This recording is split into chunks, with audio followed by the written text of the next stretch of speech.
panašaus. Pažiūrėk į priekį, tu ateitį turi.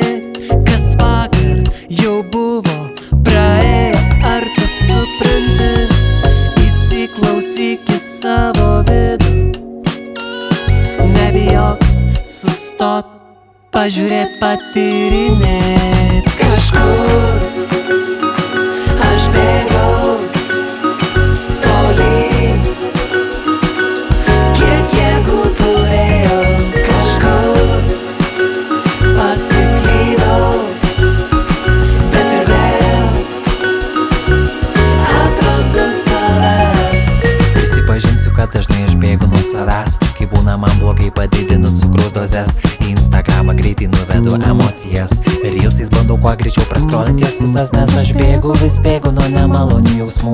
Atrodo viską padaryčiau, kad nejausčiau jų, bet kuo labiau aš bėgu, tuo labiau jausmai artėja. Pagal mano idėją, ko nemylimtis didėja, bet jie įkyrėja, nors jie tik perspėja, kad mūsų mintis nuo realybės per toli nuėjo. Vidus kviečia sustoti, imt minutės pertraukėlę, bet mes ką tik nejaus tavęs nuvarom į IKEA. Todėl tikriausiai tai priskauda save ignoruoti, nes reik išplėšt kažkokią savo dalį ir net bijoti, kad tas šešėlis mano priešas linkę mes galvoti. O gal tiesiog mums reikia šitą skausmą integruoti. Tad jei nuo šiol darytume mes viską atvirkščiai, visai kitaip nei praeitėje darė mūsų tėvai. Pažiūrėtume į tai, nuo ko bėgom taip ilgai, lentynose stovėtų neišpirkti buteliai.